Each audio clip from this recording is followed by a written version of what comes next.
Mihalik is going to chair the education and planning until trustee Abraham can get here. And we don't have any plaques tonight.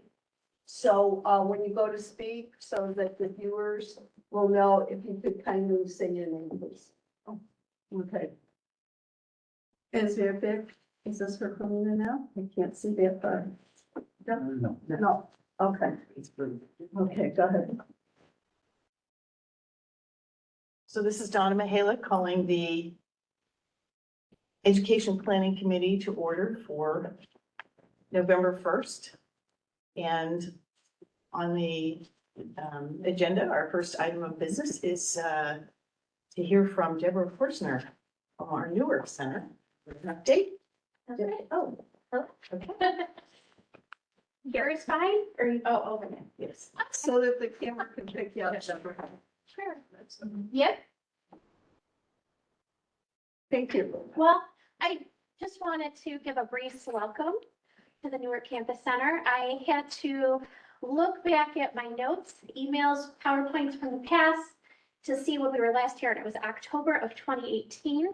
I think we did the 2018-19 academic year here in October, and then for the next year, we were going to be assigned a spring month, but of course we left in spring of 20 and we're coming back in person. So we haven't been here for Board of Trustees in person for a while, but I really wanted to thank you for bringing this back, coming and seeing our facilities, making the time to come out here. And of course, thank you to all the people that helped make it possible to host you here and get things set up. A couple quick things that I would love to update you on are that our enrollment is currently at 79 students head count, and this is up over 100% from last fall. So we are happy with that. Of course, we always want more. We need more, but we're going in the right direction for the first time really since the pandemic. So we're happy with that. Out of those 79 students, 40 students are part of our P-TECH program. 39 are what I call regular students, just meaning they come to us from our traditional methods of recruitment, with 40 being high school students that are part of the Wayne Finger Lakes BOCES P-TECH program. Out of those 39 that come to us from traditional methods, we actually see a variety of 17 different degree programs of students. So that makes it a little bit challenging to hone in on the scheduling piece, but it does allow us to offer gen ed courses and courses that all students need. For example, we have a head count of 21 students in our English 101 class this fall. We haven't even seen half of that so much in the last couple falls. So we're happy with that. For the spring, we always see a little bit of a dip, so we're probably targeting in the 50s to expect for head count for the spring and hoping to march forward each fall. P-TECH is growing. Their freshman class is 50 students as opposed to between 10 and 20 and some of their older class level students. So as those students age into being juniors and seniors, we will see more of those students coming to us and adding to our head count. Other points of interest real quick might be the Department of Labor co-partnership that's coming here. They are going to be kicking off construction for that starting next week. If you came in this way, you saw the hallway marked as under construction. So that is the space that they are taking. I'm going to be here the rest of the evening. So if anybody has any questions or wants to grab me or look at anything around the center on your break or afterwards, please know that I'm here to answer any questions for you. But thank you and welcome to Newark. Just a quick question. Yes. How long is the construction anticipated with the Department of Labor? That's a great question. Don Lasher, the owner of this area, has quoted it as about 120 days. However, he also noted since we delayed the start of it, we're hitting every major holiday now. So we may be more into around 150 or so. Thank you. So hoping to get them in during our spring semester. Thanks. Anything else? Thank you and welcome. Thank Thank you you. very much. On to new business. Reviewing the October 4th, 2023 minutes. Does anyone have any comments to make about the minutes? If not, like to ask for a motion to approve the minutes. Second. Second, all in favor? Aye. Thank you very much. Any abstentions? Minutes are approved. Now we have an enrollment report update.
Associate Vice Student Affairs, and tonight I'm here to talk a little bit about some specialized programs to support students' retention at a glance. So the three projects that we have, so the three, you have this in your packet, so you can follow along.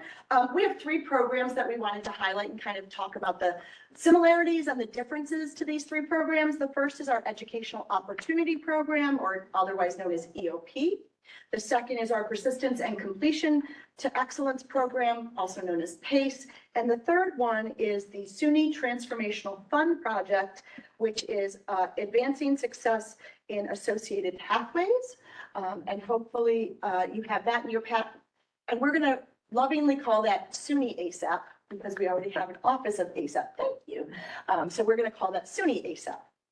Just a little bit of a very high view of what the programs are. EOP is the Arthur O. Eve Educational Opportunity Program. It's been around for years. It has over 10,000 graduates in the program, and students must meet certain eligibility requirements, including academic and financial aid thresholds. So students are identified, either self-identified or through our processes. They need to apply for it, and then they are only able to start an EOP program at the start of their very first term at the college. So we sometimes miss students because they didn't understand or they came in late or whatever. So if the students who are enrolled transfer to a 4-year program that has HEOP, they're automatically eligible to go into that program. They can also transfer program to program. So every so often we'll get a student who started perhaps at MCC and they come to FLCC and they transfer into our program. Those students have additional funds for books, supplies, special housing, tuition. So there's a lot of additional supports outside of just people. We can enroll up to 95. There's a director who's embedded into our Director of Academic Success and Access Programs. And there's a counselor that is funded through the grants. EOP is a 5-year contract. So every 5 years we renew with the state to ensure that we can have our EOP program. And as it says earlier, we actually have one of the oldest community college EOP programs. So we're very proud of that. SUNY this year is allowing us to return to a spring admissions program as well. So we're very excited because a number of years ago they went to only fall. So we're allowed to have a spring enrollment this year. Just a question on the 95 students. Yep. The timeframe in which they're enrolled is semester by semester? They're enrolled, once they enroll, they're enrolled the entire time they're at Finger Lakes. If they have a break and they return, they can still be enrolled. So we could go up to a few above 95 because of people coming in and such, but it's right around that 95 we have to stay within. Thanks. Our PACE project, we've been here a number of times. I'm not going to spend a lot of time here, but you know that it's for all enrolled first-time students or transfer students into the 4 departments. We're working with FYE and FYS. We have success labs. It's much of what we're doing is one-on-one work with students and retention efforts. We have an assistant director that focuses on this. That's through a grant. We have a success coach, which is through a grant, and we repurpose to college-funded or grant-funded positions too. This began in the spring of 23, and our first cohort is this fall, and we're monitoring their activity already. And now the newest. This is the funds that the New York State SUNY transformational funding that we determined that we would spend funds for this replication of CUNY ASAP. So if you've heard of the CUNY ASAP model, this is a replication that we are doing. We will start a cohort in the spring, and we have to bring in then in the fall another cohort that meets 150 students. They can be new, they can be transfer, they can be current students for our spring. So we can capture some of those fall enrolled students or new students that are coming through to meet that baseline of 150 students at the end of, or during fall of next year is really our cohort. Students will be outside of the PACE project. We've determined that we won't touch those programs. And so we've identified to get that 150, we need to look at business program, any business program or any conservation program. And so we're expanding our support to students outside of PACE so we don't, and EOP students are not eligible for this extra per SUNY. So because it's replication. They will also, they must be full-time, they must be Pell eligible, no academic threshold that they have to meet. We will look to block schedule them. We will look for additional funds for tuition and fees. Students will also have emergency access. And then they will also get a stipend or a gift card. We're not 100% sure how that's going to look every month in the $50 range. So for meeting with a coach every month, they get this fund to help with offset costs of attendance from transportation to food, to supplies, etc. So they will get additional funding beyond the books, textbooks, tuition, etc. We are going to have 2 staff funded with this grant, a full-time director, which is actually going to be called an assistant director that aligns with our PACE model, but they will be the director of this program, and an advisor counselor. Students will need to apply, but we're going to leverage the EOP application. We're going to leverage some other opportunities to get people out and understand that this is open to them. And EOP is not theirs. But at a glance, we thought it would be important. Oh, I guess it's not showing. Oh. Okay, so in the last couple of pages, you will see what I've done is kind of leveraged what those look like. So hopefully those last couple, maybe not, at a glance, is this, okay, so you see it in here where we have number of students impacted by each program. So EOP has 95, PACE has 590-ish, if you will, and the SUNY ASAP is 150. Dedicated staff, 1.5 to EOP, 4 for PACE, 1, it should say 2 there, a director and not 1.5, I apologize. Funds come from the state for EOP. Funds for PACE are both college and grant funds that Dr. Nye put aside last year. And then for SUNY ASAP, there's all transformational funding at this point. And then the second portion of that shows what students get. And really, there's an application, there's bridge programming we will be doing with students and EOP, with PACE, with all of them. So they're definitely getting that onboarding to student success as part of it. Direct aid, embedded into our FYE, FYS is our hope that we can work with these programs. Outreach is there. And extensive specialized career coaching is part of the SUNY ASAP model. That's one of the key differences.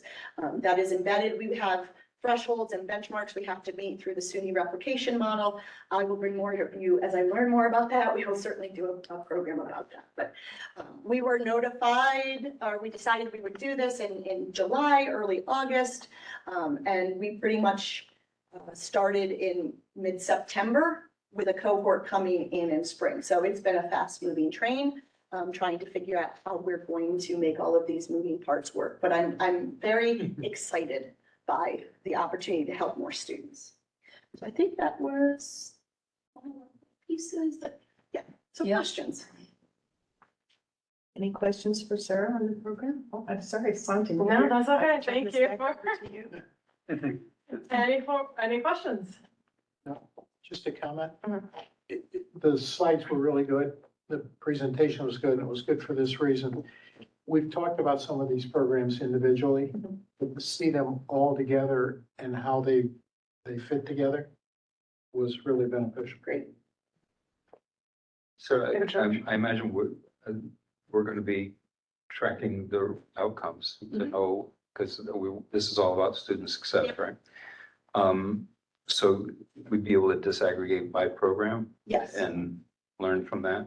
Yes, so ACPI will work directly with SUNY on ensuring how we're going to be pushing that data up.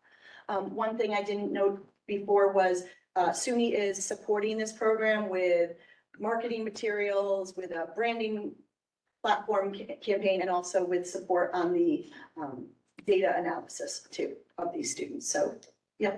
Good. Thank you. But just to clarify, to your point, we can disaggregate across our programs. So we can look at the retention in PACE versus the retention in ASAP versus the retention of someone who's not in either of those programs. And so this is essentially a natural experiment. And that is the intention. So that on the other side of this, we can make some decisions about what interventions are proving to be the most successful for what students, because it may be that for some students, certain things work better than others.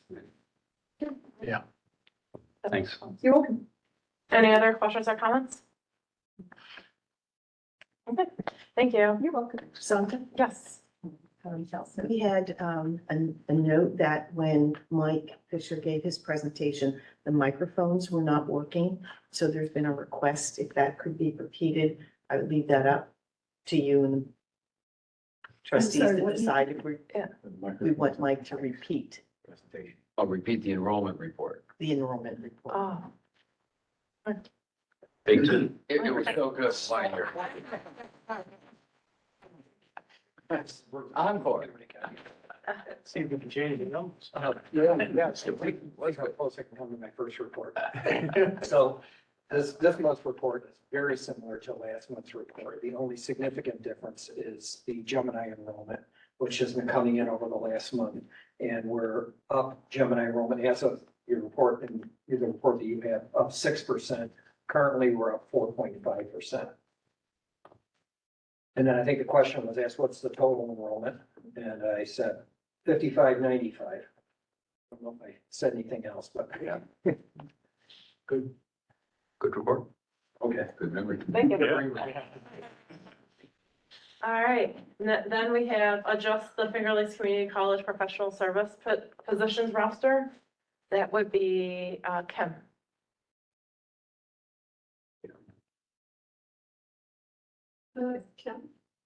The roster? The The resolution. position. Oh, the resolution. The resolution. What's in the packet? I'm sorry. I was totally unprepared, which is not very funny. I apologize.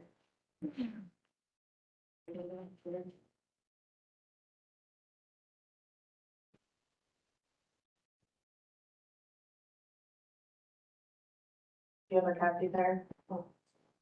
Yeah. It's just a line in the titles. So we I was wondering if I was presenting this, but there was no like subject matter across in the resolution. So I was like, am I presenting this probationary thing or this? So I apologize. So, you've heard about the, ASAP program that the, FLCC has right now. I should probably come here, right? I need to stand here. Well, they're now going to be moving forward with the CUNY's version of ASAP, which I think we just heard the explanation of that program. So we are moving forward with an assistant director position and a SUNY Advancing Success coach position. These are going to help us carry out all of the components of the grant and give our students more support as they pursue their educational endeavors. So we would like your approval on these two positions. Thank you. Any questions or are these- comments? Are these permanent positions or are they just tied to the grant? So, They're listed as grant-funded positions. right? Yep. So the people that are hired into the positions will know that they're grant-funded. So yes, grant-funded. Yes. I have one small. Yeah. On the Right. resolution itself, Mhm. under new titles for Mhm. the second one, the Uh-huh. title is actually not there. It's just SUNY Advancing Success. I know, I just saw that on there too. So it's a success coach. Which you do say on another sheet. Yes, we do. I wasn't sure if we needed to add that to the Yeah. actual resolution. Well, I don't know, we may want to add that, we could do a correction. You can add the amendment, right? Yeah, You can amend it. Yeah, just can be amended. There you go. okay. Any other questions or comments? I would just recommend whatever is there. Mhm. If we're gonna have these signed tonight, or we can amend it. It can be handwritten, or we can amend it, and then have them sign tomorrow or whenever we can get the books in to sign. Okay. All right. Okay. Good sorry catch, for that. Donna. Good catch. Any other questions? Okay. Okay. You need something, Penny? No. Just fine. Okay. All right. And next on the agenda is the deny professional association administrative appointment with probationary time extension. Is Dr. Ortiz here? I am with you. Hello? Are you able to hear me? Yes. Yes. Wonderful. I am with you from Cooperstown, New York. And with you this evening to present the resolution with my recommendation to deny administrative appointment for Todd Sloan, who is our Director of Workforce and Career Solutions. However, I would request that we extend his probationary period by 1 year.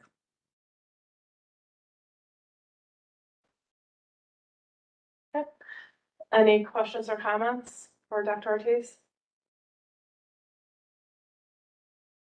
Okay. Thank you. Thank you. All right, next we have the strategic presentation, FLCC student project. Dr. Sim Covington. Right, we got to lunch. I have, yes. Let's see if my Twitter work. Nice. There we go. It works. Good afternoon. Good afternoon. Sound like the students. Good afternoon. Very quickly, the president asked me to do an underrepresented minority student project, so I'm just gonna be sharing the content of what that entailed. And then I'll just open up the floor for questions. So the purpose of the project was to get an understanding of information about the underrepresented minority student experience at FLCC to see what retention measures we can put in place. So in here, I also have the goal and rationale, and then the different cohorts who I had the opportunity to speak to, including student athletes, res life, so students within the suites at Laker Landing, our Alana students, students who are coming from Ontario County, Monroe County, as well as our SUNY online students. Come on. I'm hitting forward, but nothing's happening.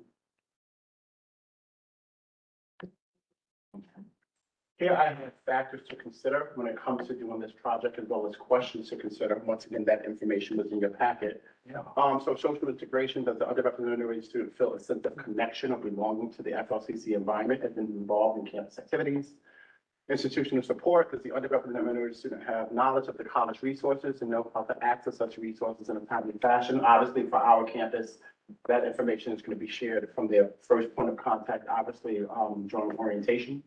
Grit and determination, self-esteem and self-efficacy, context and background, management, and last but not least, inspiration. You go to the next slide, Cheryl. Or should right now? Wonderful. Thank you. I put some data that I was able to get from APCI, thanks to Olaf, in regards to where our students are coming from. So majority of FLCC students are coming from FLCC area counties and other New York State counties as well. Majority of our underrepresented minority students are coming from FLCC area counties and New York State counties. Majority of FLCC students are residing in our service areas and extended service areas are coming from Ontario County, but majority of our students overall are coming from outside of Ontario County. So 39% is Ontario County, but majority are coming outside of Ontario County. And last but not least, majority of our underrepresented minority students are coming from Monroe County first and Ontario County second. So everyone following? Yep. Yeah. We'll make sure. Makes sense. So though we have different information when it comes to key findings and data summary with your percentages here, what I did was go through, so obviously starting with athletics, the suites, Ontario County, Monroe County, New York City data findings, student online, and our interactions between student athletes actually living in the suite in New York City, students who are online. I made a summary slide. So a variety of things here. Athletics aligns with underrepresented minority student success. Participation in athletics support underrepresented minority student retention and success versus non-athletes who are underrepresented minority students. Additionally, underrepresented minority student participation in athletics is less likely to result retention and success in comparison to student athlete population overall. Residing in the suites helps with underrepresented minority student retention, but not necessarily with academic success. Okay. Ontario County underrepresented minority students tend to stay and perform better than their underrepresented minority student counterparts. The slight geographic and cultural distance between Ontario County and Monroe County, which is going to be reflected in the greater population, have a negative impact on student retention and performance, and the major geographic distance from New York City versus up here is also going to have a negative impact on student retention and performance. Quite frankly, I don't think anything I'm sharing with you is surprising. But long story short, I would say that this initiative reinforced some things that we already knew. SUNY Online aligns with underrepresented minority student retention and success. And last but not least, underrepresented minority student athletes in the suites and SUNY Online in New York City have a positive correlation. So that's some good information in regards to their success. Sarah Whiffen, who I think left, when I got the data, I shared the data with her, and we wanted to make sure that the information that we were finding wasn't necessarily overlapping in every area. So shout out to her for disaggregating the data. Here we have the number of students I had the opportunity to interact with. It was a qualitative assessment outside of the information that I got from APCI. I shared with you the interview questions, the targeted questions based on the population that the student represented, as well as concluding questions. So we found a couple of themes. The first one is relevant to access. Based on the findings, underrepresented minority students intentionally selected FLCC due to the attraction to the price, the academic major, and housing. I actually had the opportunity to go recruit students. Specifically this year and last year, I went to New York City to help recruit. What's one of the things you think really sells FLCC that's not related to academics, but related to housing? If you had to guess.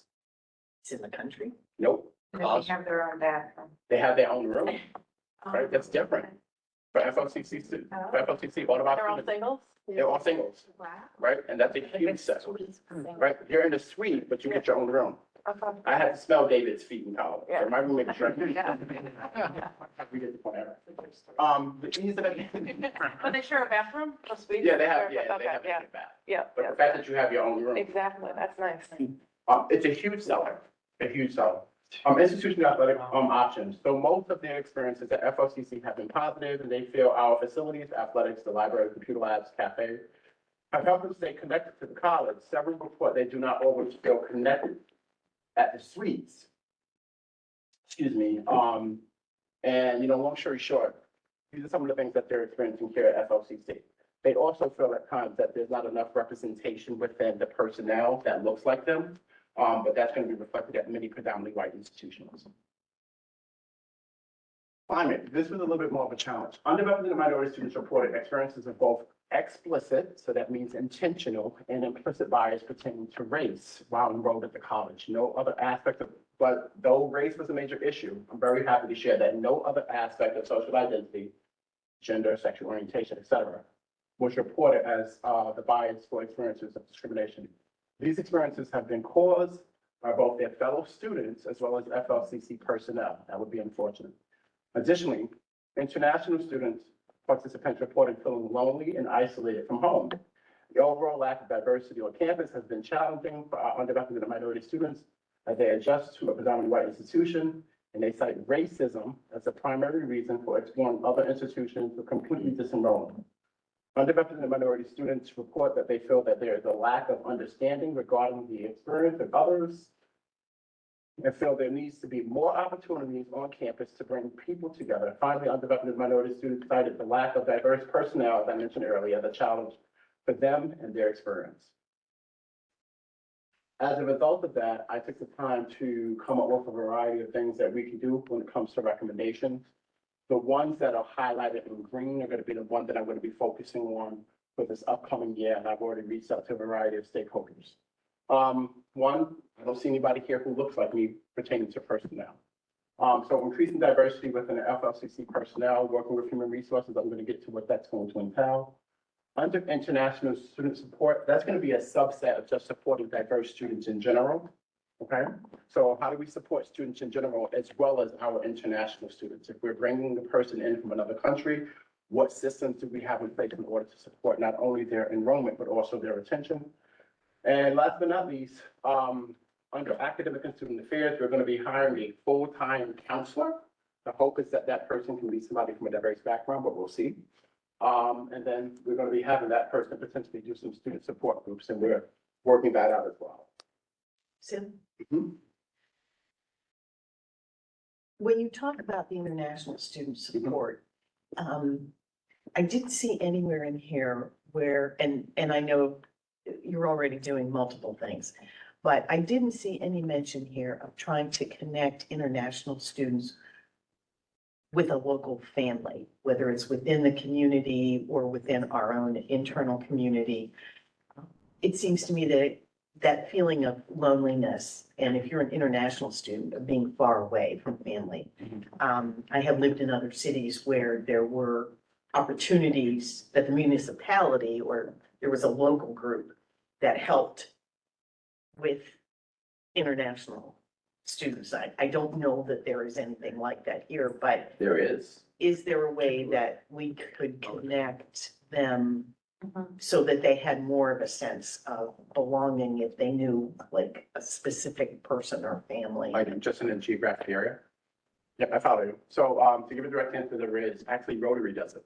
A road. Rotary does it, right? So in regards to, I actually was thinking about doing it, but they said, Sim, you don't have a family, so I said, I'm sitting with the person on the couch.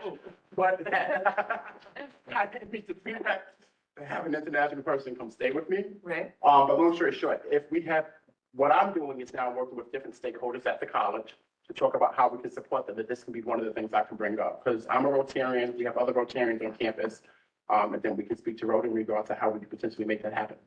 Great, thank you. And even some other organizations like Jewish Family Services, Catholic Charities, and now the new Call to Care. Yep. Which is dealing with, I think, up to 4 or 5 different countries right now. Yep. Of folks that are relocating to the area. Doesn't get that one back. Get that in. So once again, focusing on goal number 1, and the goal very quickly is to have the diversity of FLCC personnel mirror the diversity of the FLCC student body. Well, that's going to take some time. I'm working with the CHRO to determine the percentage increase over the next 3 years. Am I making sense? Some of the things that we also realize is that the institution has to do a new affirmative action report. In regards to an affirmative action report, we have to get data in regards to the diversity within a geographic area in regards to how we can recruit for the college. What makes Finger Lakes Community College, and I'll just keep it moving, but what makes Finger Lakes Community College very unique is that though we are a community college in Canandaigua, New York, we are in between two major cities that geographically have way more diversity within their populations, but they also have their own community colleges, which Monroe and Onondaga and Syracuse. Right, so years ago, we had a great person interview here at FLCC, woman of color, and one of the reasons she did not want to come is she didn't want to put her kids in the school district. I kept communicating to her, like, first of all, just because you're working here, you can live in Rochester, you can live in Geneva, you have options. But most people may not be thinking that, you know, that far ahead. For option number two, very quickly, based on the last report, FLCC retention overall was 45.9%, but 45% for underrepresented minority students. So I think that's great, in my opinion. We're going to be seeing if we can boost that to 48% over the next 3 years. And the same for goal number 5, which is developing student support groups. The goal is to see that if our efforts around supporting underrepresented minority students as well as our international students, if we can boost that number, am I making sense? From 45 to 48%. Also, when it comes to these student support groups. I think for the student support groups, because of imposter syndrome and other things, as students of color can see themselves within the fabric of this institution, that may keep them here.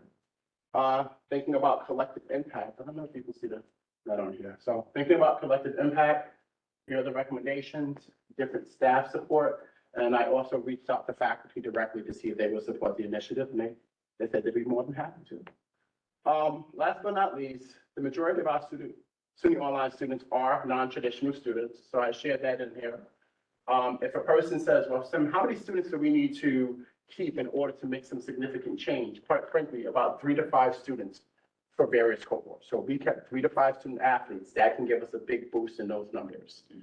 It's nothing too significant. And then long story short, in regards to our stat versus the national level, once again, the average 3-year SUNY community college student completion rate for non-URM students is a little bit higher in regards to underrepresented minority students. So I just wanted to share that information. The last couple of slides is how I'm going to oversee the project and the goals of the recommendation, but I want to open up the floor to see if there's any more questions. Please. So it seemed that the SUNY Online aspect of this had been successful, Yeah. but it's gone now. Is that correct? So how will we handle that? Well, that would be a question for SUNY, but but in addition to that, I know that when the chancellor visited our campus, we specifically talked about the impact of SUNY Online for FLCC. He's fully aware, and according to him, he's looking to see what next steps may be. I don't know if they're going to bring it back. In addition to Rob speaking about it, Ryan McCabe from Online Learning specifically talked about the impact of SUNY Online for our students, for our campus in general. What other questions? Looking at early stats, it seems like from within our service area, the number of students of color coming from within our community is going down, but from outside the community is going up. Is that correct? Let's go back.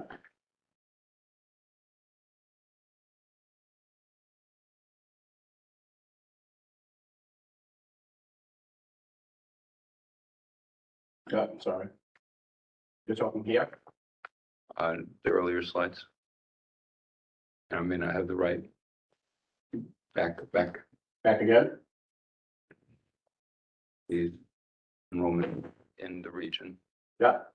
The majority of our underrepresented minority students are coming from our area counties and other New York State counties as well. But it's going down as a downward trend for within our service area. Is that correct? I haven't seen that. I'm just looking at. Just look at those numbers there, but Is it just because the percentage is going down, but not necessarily the numbers, because the other ones are going Going up, up. so it takes more of a percentage? In my opinion, yes, but Okay. I would just show that. yeah, the overall numbers haven't changed significantly. Yeah. But the significant recruitment efforts have been outside of our area. So the percentage of those students of color or not from our area have gone up, particularly since SUNY Online. What other questions?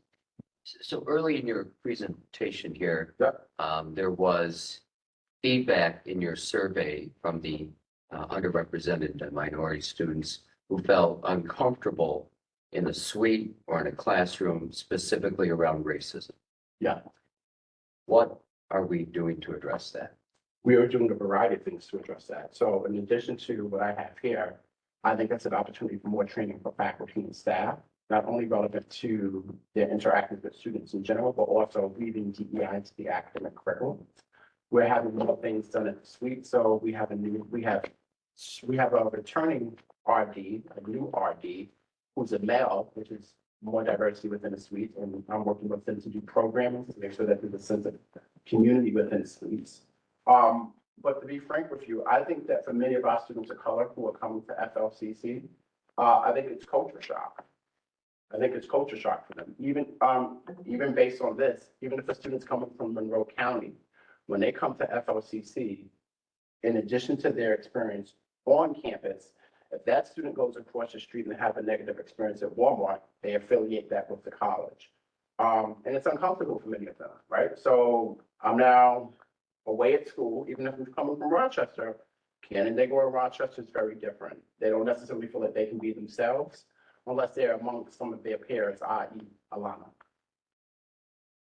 Are you experiencing or sensing or seeing some even incremental change that might be positive or not?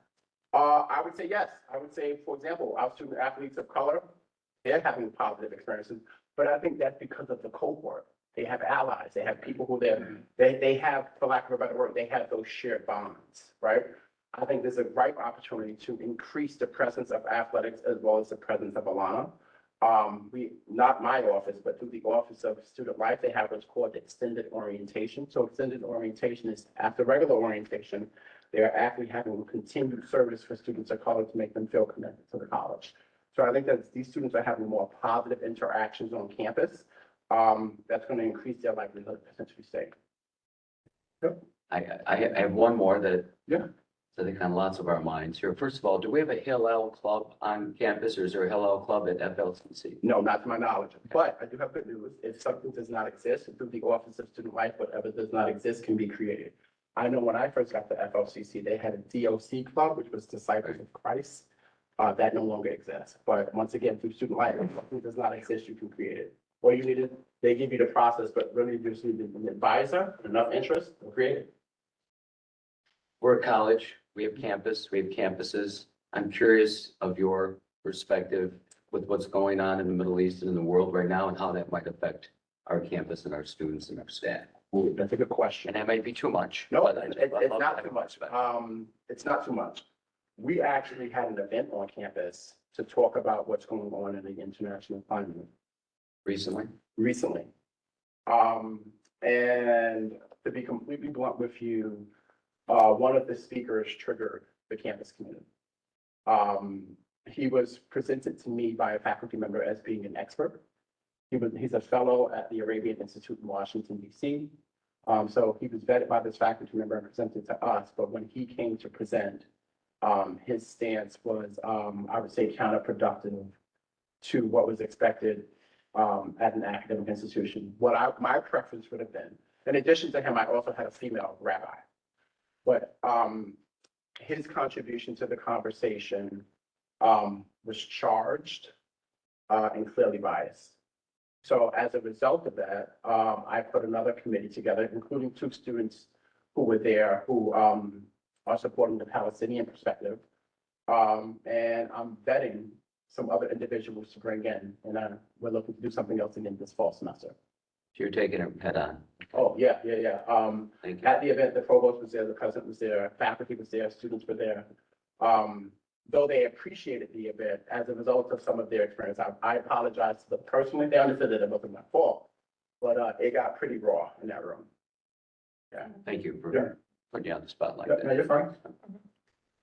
So we've heard about Alana a lot, but I realize I don't actually know a lot about how it processes.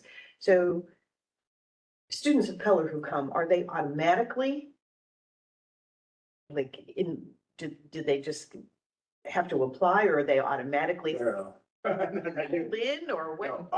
No, Alana, so for those of you who may not be familiar, Alana stands for African American, Latino, Asian, and Native American. So it's one of the most diverse groups on campus. But no, anybody can join Alana, right? Anyone. And long story short, they let students know at Student Activity Day, where most students get exposure. They let them know what Alana is about. And for a lot of students of color, they join because they see themselves within the institution fabric. So for them, there's a sense of community, there's a shared bond, there's a shared experience. So I would say that Alana, since I've been in the FLCC, is a source of support for our students of color. And anyone can join. and you feel that they know that they're well aware of it? Of Alana? Mhm. Oh, yeah. Okay, Yeah, absolutely. okay. Yeah. And do you have a number of URMs? Off the top of my head? No, but I think it's somewhere in here, but off the top of my head, meaning what percentage of our students? No, actual numbers, like how many people are we talking about at the moment? Oh, not off the top of my head, no, but I can get that for you, that's easy. But you have it for this past year from the slides. Yeah. It's in the slides. It's in these slides here? Yep. So it's a little. Sorry, I bit, didn't but see not that. bad. It's on, what slide is it on, because I don't know off the top of my head. You have, I can't say the number on here the way I'm looking at it, but it has the total number. So for in 2021, says 736. Okay. So we're talking about size. About 24%. Yeah, 24, 25% quarter, which, you know, is a lot more than it was Oh, 5 years ago, 7 years ago. For great efforts, we bring in a chief diversity officer. We were expanding our area for education through New York City and so forth. And so we've been able to bring more students that are underrepresented minorities. One of the things that's most heartening to me is last year's the first year, I literally heard Spanish being spoken just walking around the campus. So, and there's an increasing number from Hispanic folks. But we can do more, and we need even more to support our students while we're here, which is why I asked for this study. For Sim to be able to brief you all, just to let him show you what his top priorities are, to work with some of those and work with our academics and our suites and our athletics to be able to help even more, because we may be doing pretty well, a little above average, right? Yeah. In terms, but a little bit average isn't good enough, you know, especially for who we are. So we want to do even better, and really glad to have the people we have on board with student affairs. You had Sarah Whiffen here. Yep. That's another area. It's not just being an ERM. It's it's one of our values. It's interconnectedness, and how you're connecting not just URMs and support for URMs, but for students in total, to provide the student activities for the students to feel comfortable, to having the suites, which is an association entity, to have them feel comfortable in the suites, to having the work that Sim and Kim are going to be doing in terms of bringing in more faculty and staff that are URMs is really important, but it doesn't happen overnight. So what we need to look at is every year, how much have we moved to forward? 1% at a time, 2% at a time, whatever it is for us to do. And I think we've got a good group of people to do that. So I want to thank Sim for having to do this. He had to work with Deborah and others to be able to put this briefing together and then decide what are the most important things that Sim's going to be a lead agent for interconnecting efforts to create more success for URMs. Any other questions? Thank you. You're Very good. Thank you. welcome. All right. Motion to adjourn. Thank you. Second. Very good. Second. Thank you. All in favor? Oppose? Abstain? All right. We'll turn it. I will turn over the finance meeting to trustee Martin. Thank you, Madam Chair. Steve Jones, appreciate that. Call to order the November 1st Finance and Facilities Committee of Finger Lakes Community College Board of Trustees. We have the October 4th, 2023 committee minutes. Again, thank you, Penny, crafting those for us. Any changes, corrections, comments? About a month ago. Okay, perfect again. Thank you. Jason, you might, here you are already. You're right there. It's budget and finance report time for 2022-23, please. Yep, so August results, are in the packet. You know, apologize for sounding like a broken record, but I'm still trying to work through audit adjustments and things, to give you a good insight into where we're gonna fall. This is without stimulus funds in here. So we do have stimulus funds amounted to about $2.1 million. So we know that we do have that will add to the fund balance. Where I'm looking at right now for maybe where we're gonna fall at year end, again, looking at some adjustments still that we're working through, but probably a break even point to maybe a use of the fund balance. Small use, not what we had projected there at the beginning of the year. So, but a caveat with still working through some of the accounting of finalizing year end. So Those adjustments likely would continue even through November, even early December when they come on campus and so forth. yeah, I would expect, even as I'm taking a fine tooth comb to the financials, the auditors may come in as well and look at, are there other adjustments that need to be made? So, It might even be the new year before we get some Yeah. finality to it. Yeah. That's fair. so. But the audit firm, deal is starting on November 14th. Or it is, no. So, Okay. so I want to get into a better spot so I can provide them the file bills that they can look at. So, yeah. Jeff, do you have a question? No, I was good. Any questions on this past year, 22-23's budget and finance? Donna first, yeah. Just, if you could refresh my memory about how we look at grant revenue here. Yep. So we don't ever use all of our grant revenue in any given fiscal year. So Correct. So the grant revenue number that's in the budget is for the entire life of the grant. What you see in the year-to-date number is just the expenses for that current year. So if it's a 5-year award, $1 million a year, that 5 million gets all lumped into this budget. it does. Okay. So that's why you see a higher budget number than our true expenditures, so. And I will have a resolution hopefully in the next meeting that will walk through kind of our grant expenditures versus our grant revenue, in 22-23. So Thank you. we're closing that up now, so. Do you have a follow-up, Donna? Follow-up question? Also, others? Okay, move on to 23-24.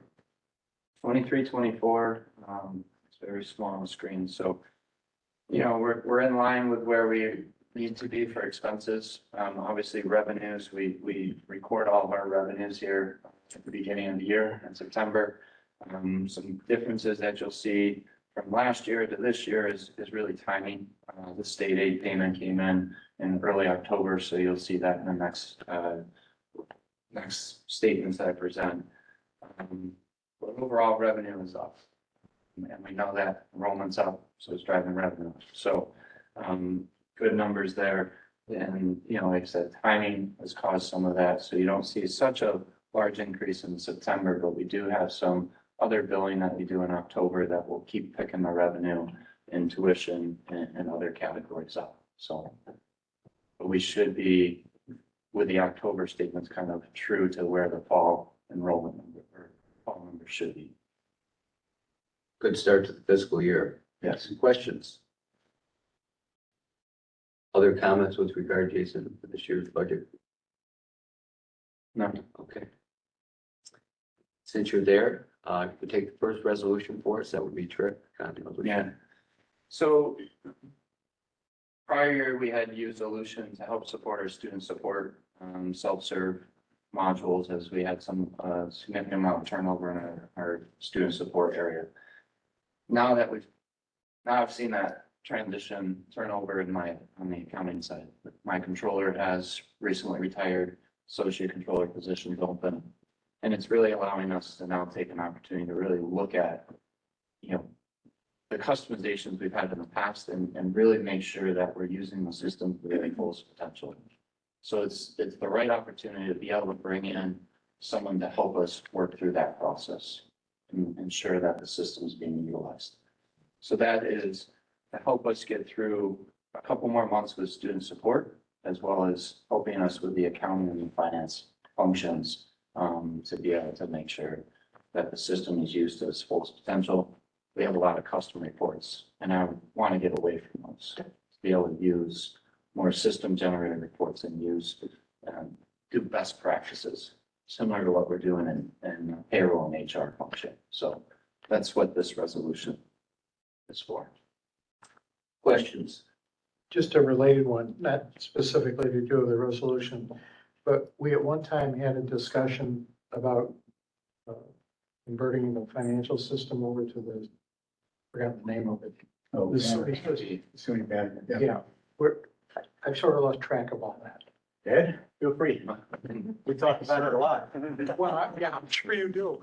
Well, I'll just come up since I'm next anyway, but I have done some research into that. I'm working with SUNY slowly but surely on looking at if they would help us provide funding to do some upgrades. There are two paths we can take. One path is to upgrade our existing infrastructure and colleague to a slightly newer back end. Hopefully no one would see a difference in the front end. And the other is to do a complete forklift upgrade to something called Banner, which is Aleutian's next stage, and which I think 48 or 50 out of the 64 SUNY schools use. There are pros and cons to each. Using a Banner upgrade would probably take us 5 years, 2 years to get started, 3 years to get good at it. That's if everything worked well, and we would have to put a lot of projects on hold around the college to facilitate that. It's, I've gone through many of those in previous lives. It's never fun, and it's a big challenge. Doing an upgrade on the back end is not quite as painful to the institution, but would help with a lot of what Jason had talked about, because either direction we go, we're gonna be getting rid of customizations. And we have a lot of history. I still hear stories about a gentleman named Paul, who hasn't been here for 7 years, who is done, we're still letting his customization. So, we are slowly but surely working down that path. I don't have a definitive answer yet on what's the best path, because both are a little painful and expensive. No, but, and what I heard that is important to me is that you're working towards getting rid of customization. Yes, absolutely. Whatever process you think is Absolutely. best. Both I know what Jason's working on and the work with HR and payroll. One of the most important things I've told the folks that are helping us is, if you see something that we can use out of the box, we're moving that way. We're getting rid of all the customizations. So, Okay, yeah, well, at least for me, amen to that. I'm on board with you. Absolutely, 100%. Okay. Trust me, I am. Because then if we do move the Banner or an upgrade, it helps to eliminate, easier to make that transition out of the box versus figuring out how that customization works into the new system. No, we don't want to do that. Okay, thanks for the update. Sure. Do we pay extra for, if we're upgrading and we have customization things we need, do we pay extra to have those customized pieces brought over? So it's a little bit, yes, it does cost more money if we have customizations that we bring over, but more than likely what the implications are is it's time. It's not like Aleutian's gonna say, oh, well, you have this customization, we're gonna charge you 50 grand for that. What they're really gonna do is they're going to assess it, we're gonna assess it. And if we can get rid of it, then we're gonna use out of the box. It doesn't make any difference on finances. But if we say, oh, that's a New York State requirement that we have to pull over for some reason, there are actually two options if we want Banner. One is SUNY might have already built something for that. So we can use what's called their Seeker Center, and they might just have it. Or we would end up paying for the time to move it from where we are to where it would be. That time could be 5 hours, it could be 500 hours. It depends on the customization. So. Good questions. Other questions? Okay. Before you begin, anything final with regard to the resolution? We'll vote out in the general meeting, but. Okay. Ed, can you take our second resolution around SUNY ITech? Absolutely. SUNY ITech is the group that helps facilitate technology support throughout different colleges through the SUNY system. I'm been using them for almost a year. You approved a resolution in the spring, I believe, of last year. Have them help us to facilitate some research and backup support. Currently, my team is using them right now to help with research in different security areas that we don't have time to spend the time researching things. One of them, if you've ever heard of a product called Intune, comes from Microsoft. It's a great product that helps us secure not only things on our network, but things off our network. And so that's something my team right now doesn't have time to do a deep dive into. So we're letting SUNY do that and then give us some feedback and best practices. They're also helping us with being, backing up single points of failure. So the main gentleman who used to run all of our virtual environments. So we have something called VMware, if you've ever heard of that, very common in industry. They're helping us to run that along with my team and helping be backups until we get some people hired in and replaced. So that's what I'm looking for SUNY to help us with right now is backing us up on different technologies and helping us with a lot of research and development and best practice definitions for everything we're running right now. Right now, they're focusing on security. Questions about ITech? Thank you, Ed. Thank you. Jason, anything notable in the budget transfer report that you might want to share? Any questions of the trustees? I know we got this in our packet. First of all, questions of the trustees? No. Anything you want to highlight? No. Pretty straightforward. Snowing, so the snow equipment seems Working. I can't. I don't think they used it today, but. Good answer. But It's ready to go. are gonna lease that again this year and evaluate if we actually purchase something in the future, but. Very timely. Mhm. Very timely. Well, final questions. Thank you very much, Jason. Please, a motion to adjourn this afternoon's meeting. Thank you, George. A second by Rich. All in favor? Aye. Aye. Thanks to Santa and this committee. We give you back Yeah. Right, all right, it's, 59 minutes. I will ask, make a suggestion to the group. It's 5:30, perhaps we should just start our meeting. Yes. And then, at the end of the meeting, we need to have an executive session, correct, too? So if we do that, we can let all the staff go rather than having them all wait around, basically wasting their time. Here, here. So if this, if I'm seeing that, okay. Yeah. So then, 5 minutes break. okay, you need a 5-minute break. 5-minute break. But you can continue. All right, okay. Fine. Staff, whatever the cabinet mistake for the first. For the first one, okay. I would like to call the order of the November 1st, 2023 meeting of Board of Trustees of Finger Lakes Community College. The first order of business will be community public comment. Is there anyone here in the room or out watching that would like to make a comment? If so, please notify yourself. You have a call in that's, We do have a call, Cheryl. but again, they could just be listening because they have a phone. Okay. So I requested them to unmute to see if they want to talk about that. Okay. They're just listening to the meeting on a phone. Would anybody listening to the meeting like to make a comment at this time? Okay, they just must be listening. Okay, not hearing or seeing anyone, I will proceed with the meeting. The first part of our agenda is the approval of the calendar for 2023, 2024, which you got in your packet. And if you will note, because the college will be on vacation in the first week of January, we are going to cancel the January Board of Trustees meeting. All right, so that'll be the first approval. I will need a motion. Happy to move the amendment. Okay, Trustee Martin. I'll second Trustee Baxel, second, all in favor? Aye. Opposed, motion carried.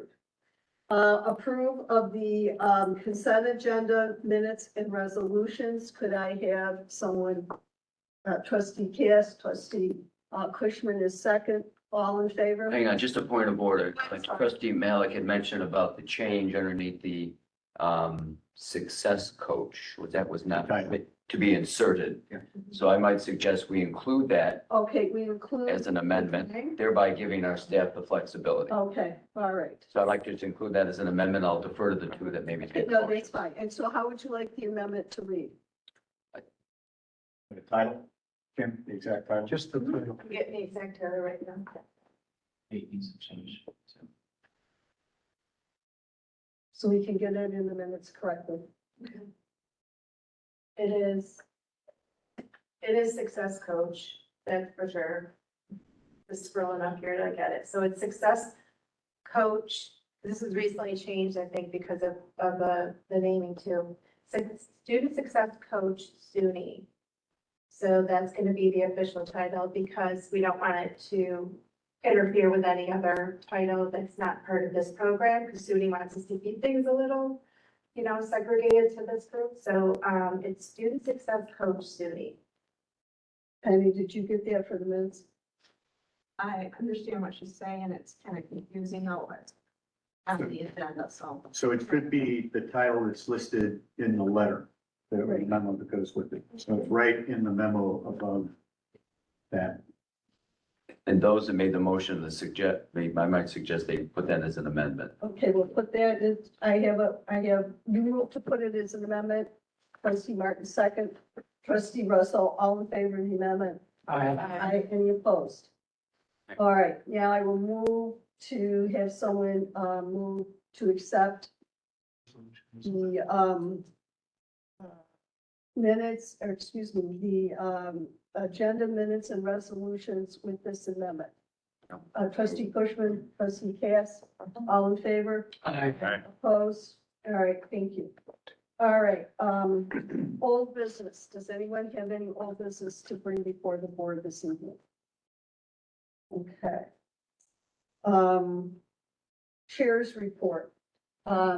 We gave you a little bit of a rundown before on our recent trip to Las Vegas and all that we learned.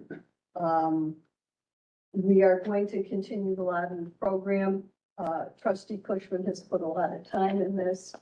And we feel at this point, this is definitely the way to go. We've had a very nice meeting with the county.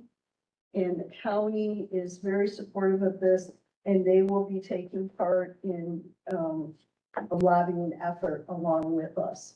So I think they have quite a bit of pull, because they can talk one-on-one to their elected officials. So that was very positive. George, do you want to add anything to that? I think you covered it, Madam Chair. All right. President's report, Dr. Knight. Thank you.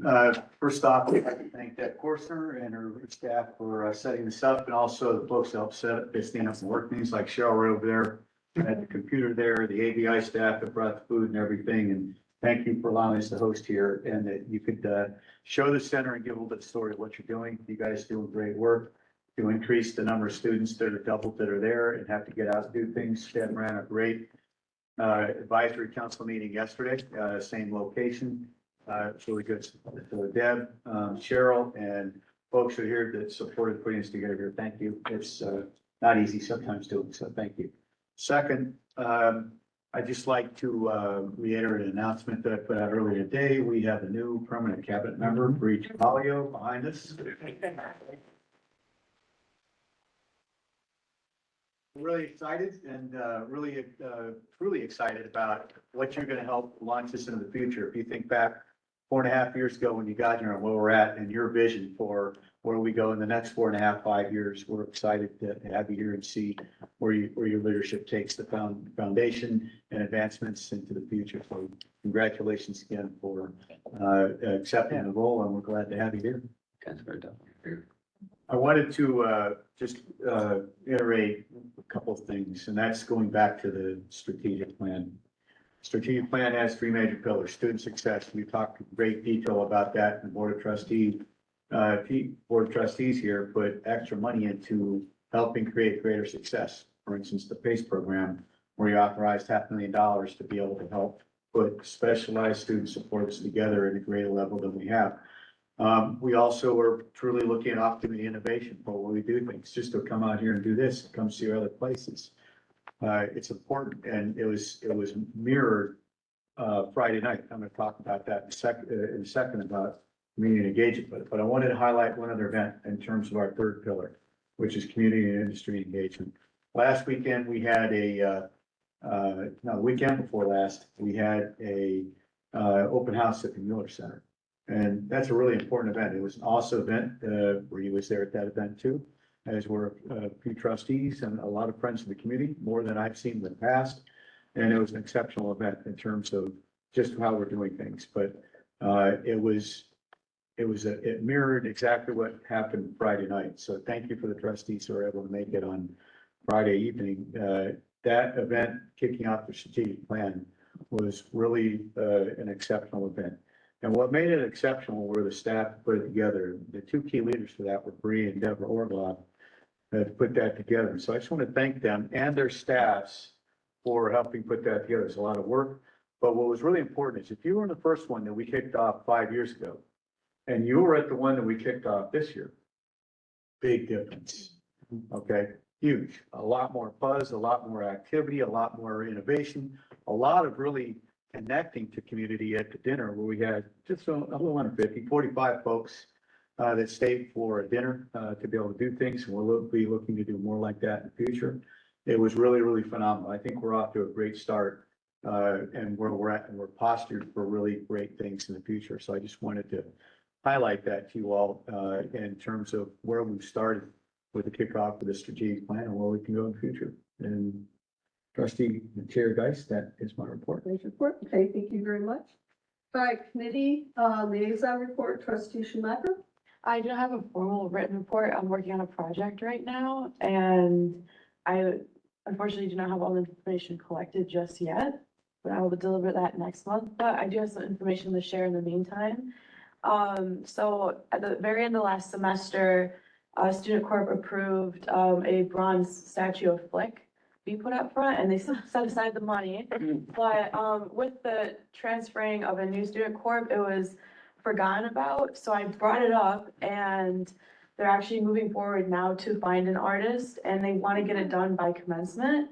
And it's bronze, again, to remind you, because over time it will turn green, just like our colors. So they're really excited about that.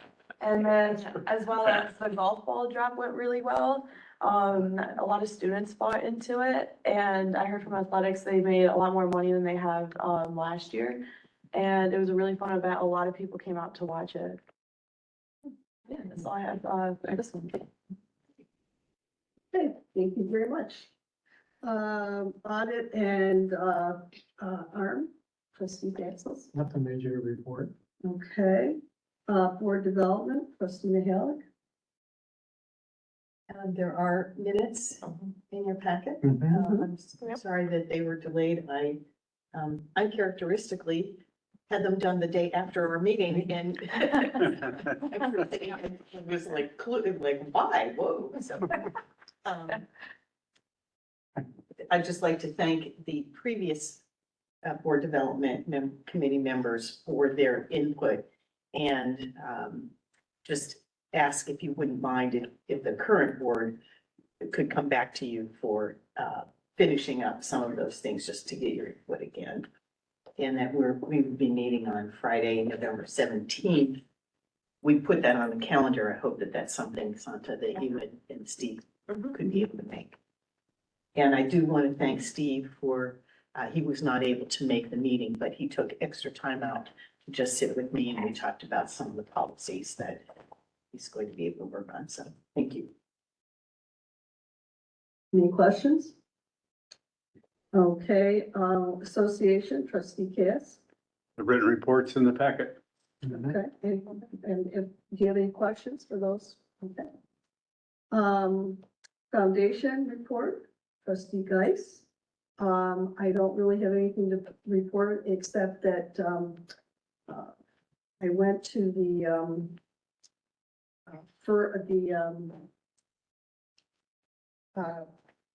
the alumni of distinction and all that award. And I don't know how many of you made it. It was very, very nice. And Brittany, thank your staff and you for putting on another very nice event. It was very nice to see all those people that have supported the college and things like that. It was very nice. NYCCT, Trustee Mahal. Dr. Nye and George and I and Steve will all be attending the conference this weekend, Thursday through Saturday. It looks like it is jam-packed. We had to pack a lot of things in. The theme is redesigning community colleges. And We will have a presentation there from Christy Parker about HoloLens. We will have a Finger Lakes wine tasting.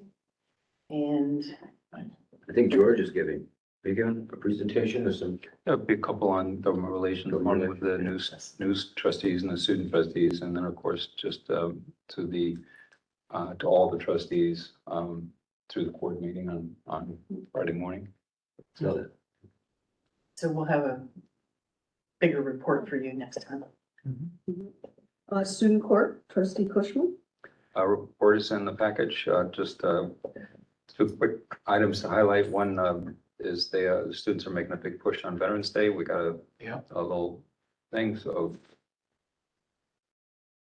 please get involved. And the other, just as a follow on the statue, they are gonna, one of the things they're investing in this year is new benches around, and they're gonna be eco-friendly benches, so they won't be made out of wood, so you won't get any splinters as you're sitting there looking at the new statue. So, I like it. Anything else? All right. Seeing nothing else, then I'm going to ask for a motion to go into executive session. What we will do is we will go into executive session.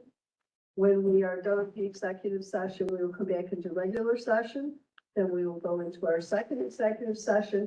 And when we're done with the second executive session, we will adjourn the board meeting. I'll move that, Madam Chair. All right, so I think I have all that right, correct? All right, so at this time, I need a motion to go into executive session, discuss matters regarding collective negotiations pursuant to Article 14 of the Civil Service Law, New York State Public Officers Law, Article 7, number 105E. Can I have a I'll move it. trustee Martin, trustee Mihalik, all in favor? Aye. We're now in executive session, so I will ask all those who do not need to stay to please leave.